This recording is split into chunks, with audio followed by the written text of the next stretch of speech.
السلام علیکم، میرا نام غلام ہے سر۔ سوال یہ ہے کہ سلام کے ساتھ نماز کا اہتمام کیوں کیا جاتا ہے؟ بڑا اہم سوال ہے جی۔ دیکھیں، ہم نماز پڑھتے ہیں نا، اللہ اکبر سے شروع کرتے ہیں۔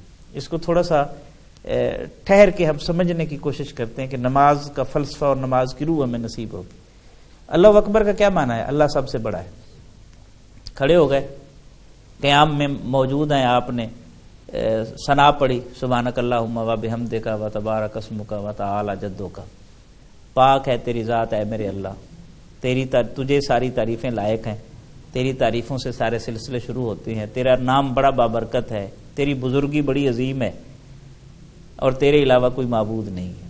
پھر تعوذ کہتے ہیں ہم، اعوذ باللہ من الشیطان الرجیم، پھر تسمیہ پڑھتے ہیں، بسم اللہ الرحمن الرحیم، پھر سورہ فاتحہ پڑھتے ہیں، اور جب سورہ فاتحہ پڑھتے ہیں اور پہنچتے ہیں ایاک نعبد و ایاک نستعین، تو بندگی اپنے عروج کو جاتی ہوئی محسوس ہوتی ہے۔ پھر سورہ فاتحہ کے ساتھ ہم سورت ملاتے ہیں، اس کے بعد پھر کہتے ہیں اللہ اکبر، اللہ سب سے بڑا ہے۔ پھر رکوع میں جا کر کہتے ہیں سبحان ربی العظیم، پاک ہے میرا رب جو عظمتوں والا ہے۔ 3 مرتبہ تو کم از کم کہتے ہیں۔ پھر کہتے ہیں سمع اللہ لمن حمدہ، سن لیا اللہ نے جو بندے نے اس کی حمد کی۔ پھر کہتے ہیں ربنا لک الحمد، اے ہمارے رب ساری تعریفیں تیرے لیے۔ پھر کہتے ہیں اللہ اکبر، اللہ سب سے بڑا ہے۔ پھر سجدے میں چلے گئے، پھر کہا سبحان ربی الاعلی، پاک ہے میرا رب جو سب سے اعلیٰ ہے، برتر ہے۔ ٹھیک ہے، پھر اس کے بعد اللہ اکبر 3 مرتبہ یہ کہا، پھر کہا اللہ اکبر، اللہ سب سے بڑا ہے۔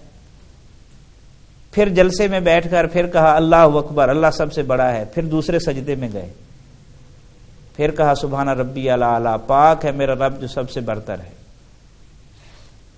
اور اس کے بعد بیٹھ کر جب اتحیات میں فائنل آپ بیٹھتے ہیں تو کیا کہتے ہیں؟ اتحیات للہ والصلوات والطیبات، میری قولی مالی بدنی ساری باتیں کس کے لیے ہے؟ اللہ کے لیے۔ پھر آپ حضور صلی اللہ علیہ وسلم کی بارگاہ میں درود و سلام پیش کرتے ہیں، دعا پڑھتے ہیں آخر میں، اور اختتام کرتے ہیں السلام علیکم ورحمۃ اللہ پر۔ اسی طرح کرتے ہیں نا۔ اس میں کیا حکمت ہے؟ اس کا اختتام السلام سے کیوں کرایا گیا ہے؟ اس میں کیا اسرار و رموز پوشیدہ ہے؟ مجھے جو سمجھ آتی ہے وہ تو یہ ہے کہ اللہ تعالیٰ نے 20 مرتبہ اپنی کبریائی کا اعلان کروایا، سینکڑوں مرتبہ اپنی عظمت اور علو کا اعتراف کروایا۔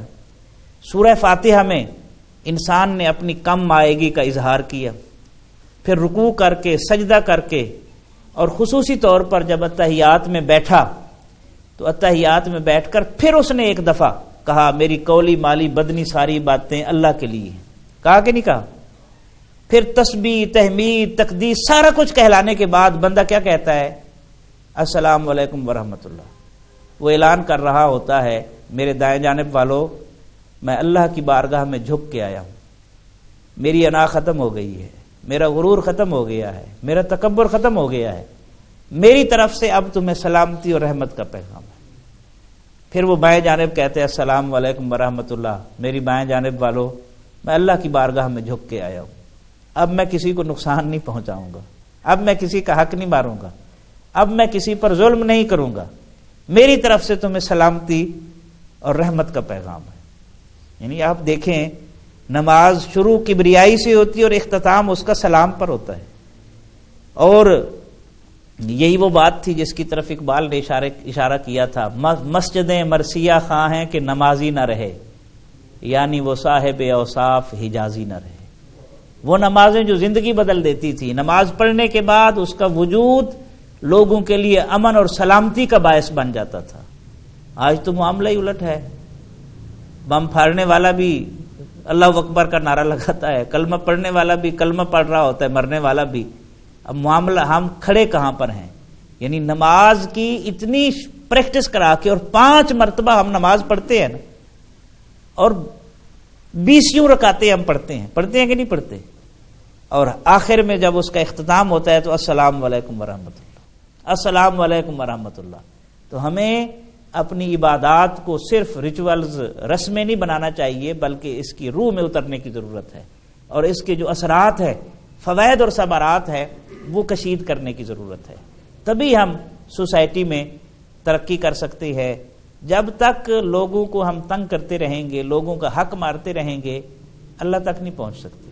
حضرت بابا فرید الدین گنج شکر رحمۃ اللہ علیہ کا بڑا خوبصورت واقعہ ملتا ہے کہ آپ عام طور پر بیٹھتے نا، تہجد کے وقت اٹھتے، تہجد کے نوافل پڑھتے، نماز ادا فرماتے، تو صبح کی نماز کے بعد ایک مرتبہ فارغ ہوتے تو اس کے بعد جو لوگ ضرورت مند ہوتے نا ان سے جا کر ملتے، جو حاجت مند آئے ہوتے ملنے کے لیے ملاقات، اور ساتھ ایک جملہ ارشاد فرماتے، جب تک ایک ضرورت مند دروازے پر موجود ہو اللہ کی عبادت کا لطف نصیب نہیں ہوتا.